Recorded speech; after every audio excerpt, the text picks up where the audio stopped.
Clarissa, and Herbert Williams. We live in the beautiful Upper Cumberland region of Tennessee. Our area has gone through massive growth. We are meeting new people every day. Everyone loves the charm and character and the friendliness that defines Putnam County. We believe everyone has a story to tell. With so many friendly faces, places, businesses, and people here, we want to introduce you to the area we all love. Welcome to Cookeville Now. Hi, welcome to Cookeville Now, where we talk about your neighbors and tell you about the businesses and the places that make the Upper Cumberland what it is today. Today, we have a great guest, County Mayor Randy Porter. Thank you for being here with us. Oh, thank you for having me. It's a joy to be here. Well, I'm going to let Herbert, my co-host, kick things off today. Well, Randy, I figure we'd start out with a little bit of chit-chat. I mean, I know you've been in government a while, but how long have you been mayor? I'm on my third term, just about 9 years. I ran in 2014 the first time and starting my third term. So what did you do before that? I was the director of emergency services for the county. I was over the ambulance service, 911, technology, coroner, those kind of things. Been there for, about 30 years. I came straight out of college and went to work for the county as an EMT and worked my way up, paramedic, the director, and then ran for county mayor in 2014. Wow. Well, you're a likable person. Well, thank you. I appreciate that. What inspired you, though? I mean, when you think back at it, what inspired you to want to do work and run for, community service, public office, working with the city and county? Was there something that inspired you at some point? Well, a friend of mine, and it's kind of odd how it all happened, but when I was growing up, I always thought I wanted to be a doctor. And then I got to looking and thinking that, all those years you have to go and takes up so much of your life. And a friend of mine, he worked at the ambulance service, and I used to listen to him go on calls, listen on the scanner, and I just got really intrigued with the paramedic side of it. And but my mom said, Randy, go to college, get your degree, then you can do whatever you want to. So I did. I listened and got my degree, and I was here at Tech, third year junior, I guess, and was majoring in accounting and business, and I thought, this is just not what I want to do for the rest of my life, and so my friend said, why don't you come over and ride with us at EMS? And I did, and I was hooked. It was just the adrenaline rush. The adrenaline rush, and I always felt like that everyone has a job that God has intended for you, and I felt like I had that gift because all those years working in emergency services and seeing all the pain and hurt and accidents and death and everything, that never bothered me. I didn't like it, seeing that, but I always felt like, I always felt like I was helping someone. And so that's what got me started and spent many years in the emergency services field. But I got to a point that I felt like maybe I'd done all I could do in that field, and that God was leading me some other direction. And I always wanted to be the county mayor, and took me several years to get to the point I decided, okay, it's time to leave one and go the other. And in 2014, I made that decision. Well, good. So go ahead, Clarissa. I was just going to say, 3 terms is a long time, and we all go through a lot of challenges that we can think back over our career. I remember the first time that I was out with our reporters, and we saw a dead body being pulled out of the river. And that never leaves your memory. Yes. What are some of the things? I would say the tornado is one that comes to mind, but 3 terms, there's probably a lot of things. What's some of the biggest challenges that you can talk a little bit about? It's been natural disasters, Clarissa. It's so when I came into office in September 2014, in that first 9 months, we had the major ice storm up in the eastern end of the county in Monterey that just paralyzed that end of the county. We had that spring and summer, we had a tornado and a flood. And I found out that being county mayor, those weren't the things I thought that I was going to be called upon to lead in. I was thinking about the financial side of it and all the other things, but it wound up being those natural disasters. And in my term, we've had several floods and tornadoes. And of course, in 2020, we had the major tornado and then the pandemic. those have been the toughest times in my career. Even at EMS, we had some bad things happen, but nothing like those were, especially that 2020 tornado. That was a tough time. That was an interesting night. I remember that. It was loss of 19 lives, and we didn't. About a week later, we just coming out of the tornado, starting the recovery process, and all of a sudden the COVID hit. We got our first cases of COVID, and we went straight from the tornado into COVID. So that next year and a half was probably the toughest part of my life. Community didn't really have a way to even start healing at that point. No, we hadn't even.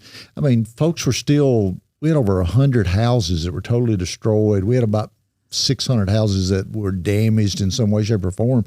We had people living in hotels and with their families and other places, and then all of a sudden the COVID hit, and we didn't get to recover from one, and we went straight into another. Well, we still hear people talk about it. Oh, yeah. It's like a community with PTSD. Yes. And I will say, though, as bad as both of those were, our community came together in a way I have never seen before. It was wonderful. Makes me so proud to live in Putnam County.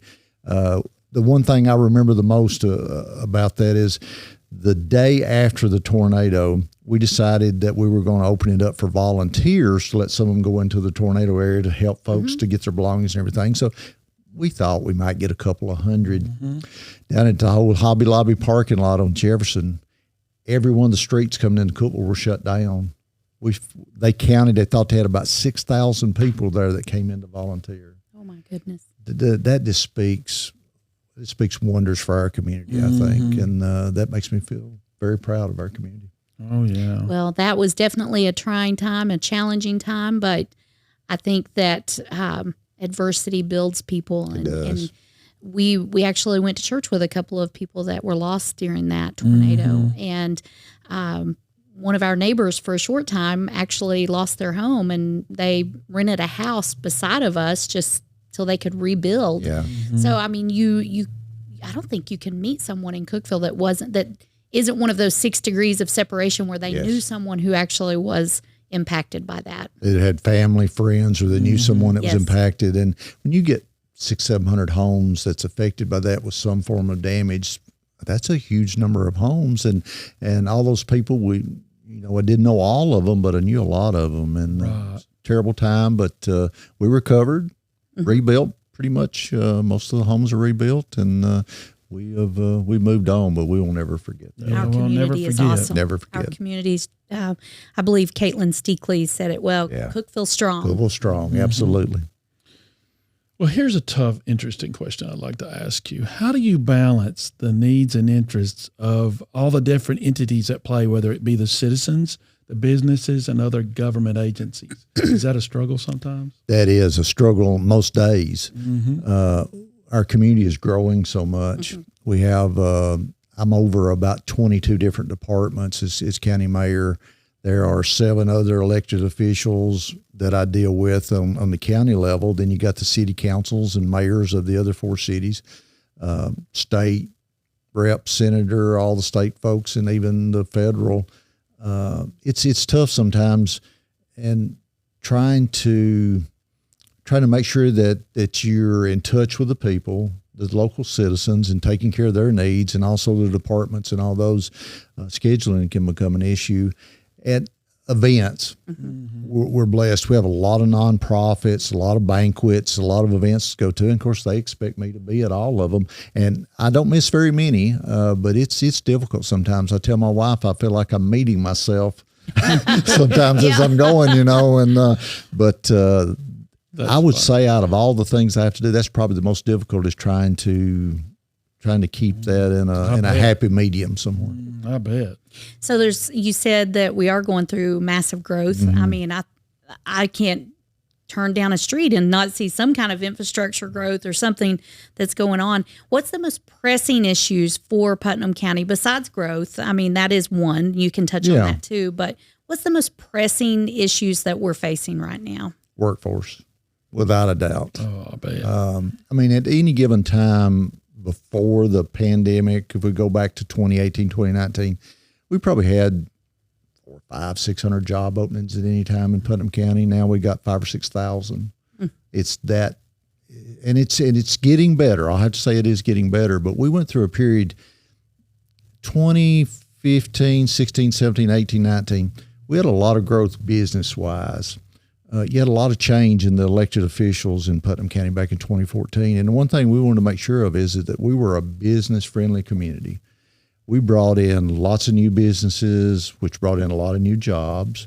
And we were doing real well in filling those until the pandemic hit. And then once that happened, it's like we lost all these people that aren't there anymore. I don't know if they're not working, if they moved away or what happened, but all of a sudden we got these thousands of job openings, and it has caused us to stop giving any big incentives to businesses to come here. Now, they're still welcome here. Right. We want businesses to move here, but we're not giving them tax incentives unless they are really high-paying jobs, because our local businesses can't find people to work. So they're saying, Randy, don't bring in any more. We don't have the people to work now. So that's probably our number one issue is workforce. I'd say our number two is probably infrastructure, trying to keep up with the growth. The one thing in Putnam County is most of our streets are not city or county streets or roads. They're state. Spring Street, where you sit on, Jefferson, Washington, Willow, Spring, all those streets are state roads. And so the city or county doesn't have anything to do with when they get widened or when they get paved or anything. So we're dependent upon TDOT in the state. So it's difficult sometimes to get the projects that we need into our county in time to meet that growth. And so those are probably the two top things that I'm concerned about when it goes us going forward. So with the TDOT and the infrastructure, with those roads that we don't really have control over locally, are the sidewalks part of that as well? So sidewalks are actually city and county. That's probably the only thing that the road itself is TDOT. But as you know, they're doing the sidewalk project out Spring Street. That was a TDOT grant that's helping the city to do that. But that's going to be nice having those, especially going out towards the school. But it's the roads themselves that the widening of South Jefferson that you're seeing from the interstate out to 111. That project has been on the books for probably 20 years. Should have been done probably 10 years ago, but and not fussing on TDOT, but they move really slow sometimes, 11 to 15 years on a normal project from start to finish. And we have a new TDOT commissioner, and Butch says that he's going to change that they are going to decrease that. So I'm having faith in him that he's going to be able to do that. Many of us wouldn't have a job if it took us 10 years. Can you imagine? We would be out of a job for sure. We don't need you. Be like, brush up your resume. That's right. Chop. Go somewhere else. Besides, workforce, what are some other ways that you've worked, maybe you and the commission worked to improve the economic, atmosphere or climate of Putnam County? I think one thing we've done is planning. When I came into office, I was normally used to in emergency services. We're always planning for the worst case scenario. What if you had a hazardous tanker overturn on Jefferson or the tornado or all those things that we planned and exercised for? When I came into county government, I found out real quick there wasn't any planning. They weren't looking out years ahead. They were just reacting to whatever was happening at the time. I don't like reacting to an emergency if I could have planned for that and prevented it in a lot of cases with our building maintenance and those kind of things. So I started a 5-year plan, and the commission has been really good that we started budgeting off that 5-year plan once they understood it and saw how well it was operating. And so we're preparing for those things. We replace roofs before they start leaking. We're replacing HVAC systems before they start giving trouble. And it's made a world of difference. And we were able to pay cash for all of those as we went along. If we were planning for them as we go, we didn't have to borrow money to do those. I think that has helped the economic side of county government as much as anything is doing all that planning. Well, we'll be right back after this sponsorship message. Thank you. We put your company in front of the right audience. Our services include website creation, search engine optimization, search engine management, social media management, geofencing, video production, podcasts, and more. We can help you get found easy and affordable.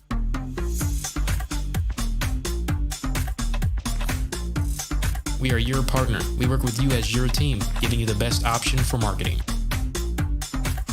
Stop by today, email us, or call us at 931-854-1313. Welcome back. So we are with Mayor Randy Porter, and thank you for joining us today, where we bring you stories that are of your neighbors here in the Upper Cumberland area, not just in Cookeville, but across the Upper Cumberland. So Randy, we were talking a little bit earlier about the tornado and the natural disasters, the pandemic. All of those things really have changed how that we live our lives. How are the things that you guys are doing with the county management and different aspects of that, what are you all doing to prepare for those types of things that we don't even know about yet? Well, it's difficult. We try to have disaster plans that address most things you can think of. We never dreamed about a pandemic. Mm-hmm. I mean, I'm not going to sit here and tell you we had planned for that. Right. It happens once every 100 years. We hope we don't see another one in our lifetimes. We never see it again. But we had no idea. So we started thinking out of the box more, thinking about, so what if we do have another pandemic? You start thinking of all the technology advances that are happening and what can we do to address those disasters and things that may happen that we hadn't thought of before. I mean, AI is one of them. Mm-hmm. We talked to it earlier that it's a great new technology, and we're starting to look at things like that and how that we can use some of this new technology to help us to plan for those future events. I think communication is probably our number one goal. One thing I'll say about Cookeville and Putnam County, Monterey, Baxter, Allgood, all the cities, we work so good together. Myself and the mayors, we go out to lunch. We like each other. We're talking to each other all the time. So all the other elected officials in the city and county and the state and federal level, and we get along really good. You do not see that in a lot of other communities. That's true. I use the example. We were looking to get the Blue Cross Bowl, the state football playoffs, back a few years ago right after I came into office, and we were trying to get that extension for another 4 years. So we had to go to Nashville, and we loaded up a big van, and we took the Chamber of Commerce president, and we took the president of Tennessee Tech and the mayors and all these folks, and we go down and we do our dog and pony show. And there's only one other city that's trying to vie for it. And so we do our thing, and I said, well, y'all got it for 4 more years? And we said, okay. And we got to looking, and there's only 2 people there from the other city. Oh, my goodness. And so I was looking for the county mayor that I knew from up there, and I said, where's the mayor at? The city mayor and county mayor won't even ride in the same vehicle together, so they wouldn't come. And I thought, how sad for that community that you got to put your differences aside. We may not always agree on everything, but I still respect every one of those folks and try to get along and communicate with them. And so I think communications, not only with elected officials, but all the department heads, and listening to those folks and the ideas they have to try to make it better is probably one of the best things we got going for us. We definitely do have community unity here. We do. So we'll step into the next question with that. Okay. After you said that, it seems like this is working perfectly. How do you collaborate effectively with other local and state officials to achieve the goals of Putnam County? What would be some of the ways that you feel like you could do that? Well, I think keeping that line of communications open is number one. Everyone has a job to do. All the elected officials have a job to do. But trying to communicate with those state and federal officials, not on a day-to-day basis because everyone are busy, but you'd be surprised, a text, an email, a phone call. I mean, I have a great relationship with our 2 U.S. senators. They'll call me if they're coming through, and Senator Haggerty, I won't forget this last year, he was coming through, and he called me and said, Randy, will you go to lunch with me? I said, well, I will. He said, but just me and you. And I said, okay. I said, well, where do you want to go? My son has been telling me about this great barbecue place. And I said, you haven't been there to eat? And he says, no, but I want to go. I said, okay. So we went. And I thought, we sit there for an hour and just, we talked about some business, but we talked about our families and everything. And he called me. I'll never forget this. I'm going to brag on him and a lot of those too, but especially him. We had the tornado. He called me every day for that first week. And all he said was, Randy, do you need anything? Is there anything I can do for you? And I told him I'd never forget that. The same goes for most of those other elected officials. They were texting me, they were calling me, and having that communication and keeping those lines open makes a world of difference. They have started also, we started having these community leader meetings where that every 3 months, we just get together. Right. We sit down. There's no really agenda. We're talking about all the issues that we've got coming up, all the things that we may be facing in the future. And I think that has made a world of difference. I really got tired of Zoom during the pandemic. We're back to having those meetings and sitting in front of each other and just having those blunt conversations. I think that's what's worked really well for us. Oh, yeah. I think you're right. Yeah. Well, what are some of the key initiatives that you're most proud of that you've spearheaded, and how has it impacted the community? I think making us business friendly has done a lot for our community. It's brought a lot of businesses and jobs here that I think we were hurting before our community was. I'll never forget when Russell Stover's Candy Factory went out of business and 1,000 people lost their job. That almost killed our community. So one thing we tried to do was to set up some diversity in our businesses. Don't put all your eggs in one basket. So we weren't looking for the same type of business to bring here. We were looking at all different types so that if you lost one, it hurt, but it didn't really do a major damage to our community. That's, I think, probably the number one thing we did was diversifying those businesses. Second was the planning that we did with the county, opening up communications with our department heads and elected officials. I mean, there's just a lot of things that we've done, but trying to make sure that we were listening to the people. Social media has been a really good way to do that. I'll never forget when I was running for office, I told my campaign manager, he said, we got to get you a Facebook and Instagram. I said, no. I said, I don't have one. I don't want one. He said, Randy, you've got to have one. You can't communicate now if you don't. That's probably one of the greatest things I did, is set those up and communicating with the folks and putting out the information. It might always be something great, and it might not be good news, but putting it out and being transparent. If I had to say, put my finger on one thing out of all the things I've done, is try to be transparent. It's transparency with the county commission. It's transparency with other elected officials. It's transparency with the citizens. I learned in emergency services real early, if you don't put the information out to them, they will start making their own conclusions on their own that probably won't be correct. Right. So even though the information was bad with the tornado, we were on breaking into live TV and doing updates on social media at 4:00 that morning. The tornado happened about 1:45.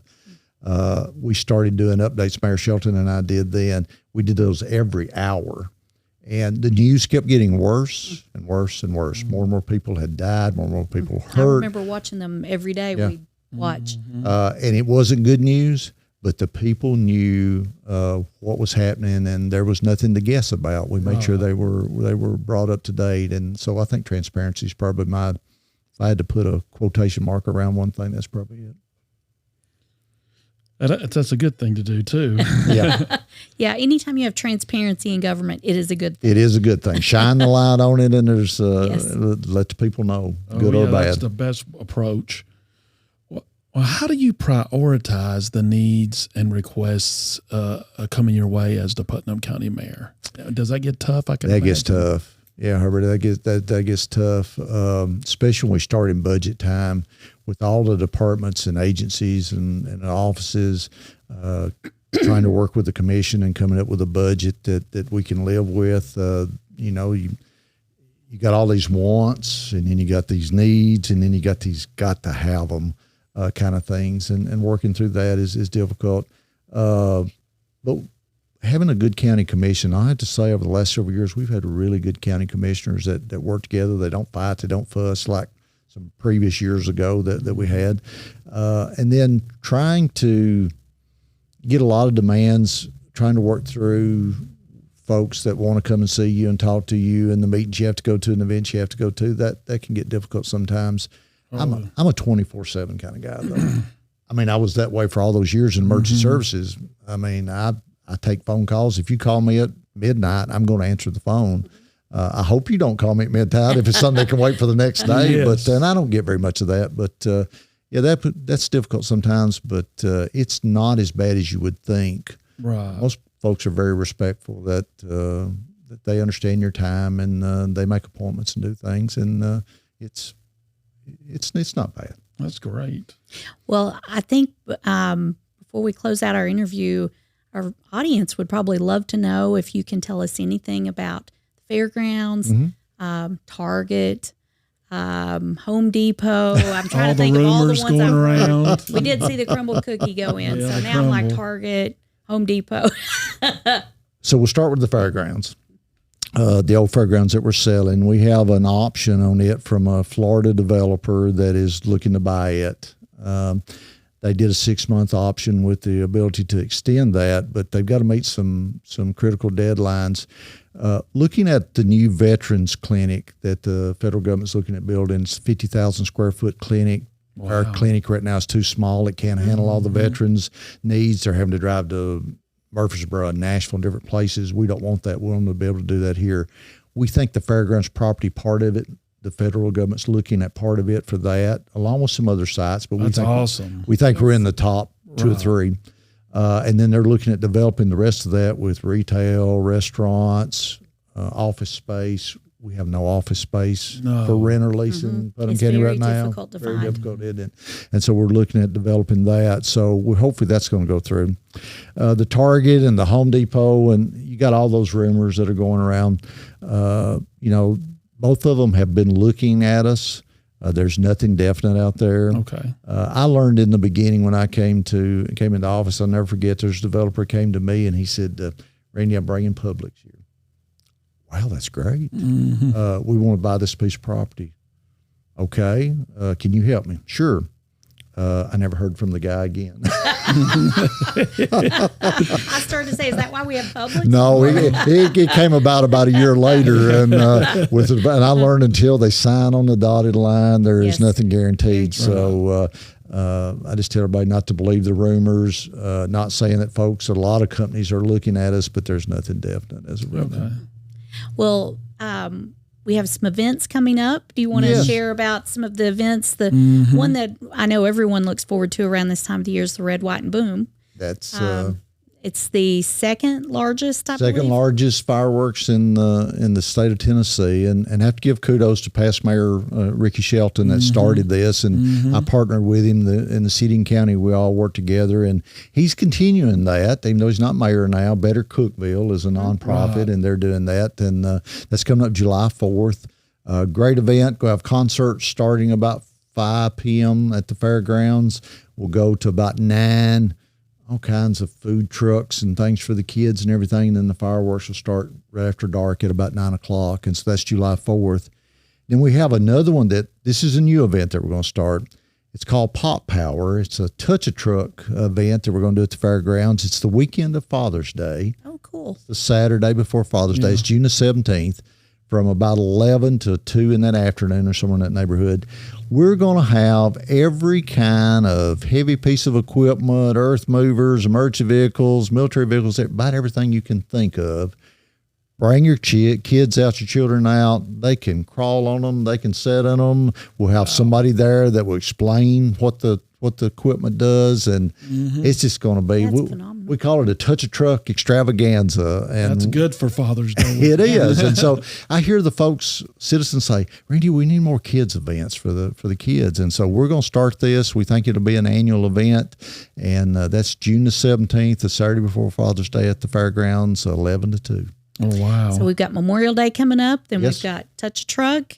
Great for kinetic learners. Great Yes. for families to bring your kids out. Our kids, when they were little, would have loved that. Oh, yeah. And it's free. Totally That's free. even better. No admission, no anything. It's Wow. sponsored by the county and Stonecom Radio. And we're looking forward to that event. Wow. So we go right from that into Red, White, and Boom. July 4th. And then we've got the summer kicked off.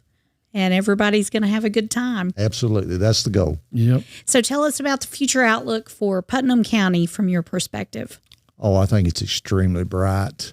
We saw a building boom started back in 18 or 19. The tornado really accelerated that because of all those loss of houses. But even after those houses have been built back now, we're still seeing that building boom going on. Lots of folks are moving here from East and West Coast, and continue to see businesses looking at us. And we've had several businesses. We've got a new one coming in, MS Automation, that's building in the business park. Only bringing about 40 new jobs to start with, but they're high-paying jobs. The lowest salary is almost $60,000. That's great. Going up into the 130s for the higher salaries. So even though we're not giving incentives to Mount thing, they're still coming. They're still living here. So I think our future is very bright. We got a great community, still God-loving, God-fearing community, and I think that's one of the big things we got going for us. Great group of elected officials, and I think our future is very bright. Right. That's awesome. Well, we always like to tell our audience, because there's so many people moving here that are in Cookeville now. Yes. Their name is Cookeville now. Cookeville now. So tell our audience about your family that may not know about them. Sure. My wife, Melanie, we've been married now for 36 years. Have one daughter, Paige, and one granddaughter, Avery. She's fixing to turn 7. My wife, born and raised here on a dairy farm. We met when I was at EMS, first started out at EMS. Blessed to have her. Greatest thing that ever happened to me. I wanted to stay in Cookeville, but I definitely stayed because of her. Yeah. We just have a great family. They're great supporters. It's a team effort when you're an elected official, but thank the good Lord for them. Yeah.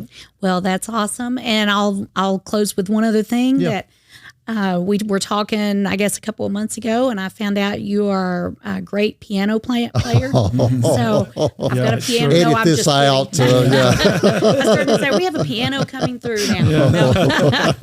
I play at church, Scott Avenue Baptist Church. We've been going there, I have, for about 40 years, I guess, ever since I moved to Cookeville. And I peck around at church, but that's I wouldn't say great. I would change that, but enjoy that. And God gave me a gift, and just trying to use it for Him. Well, thank you so much for stopping by today. Thank you for having me. I love you guys. Y'all doing a great work here in Cookeville, and we appreciate what y'all do. Okay.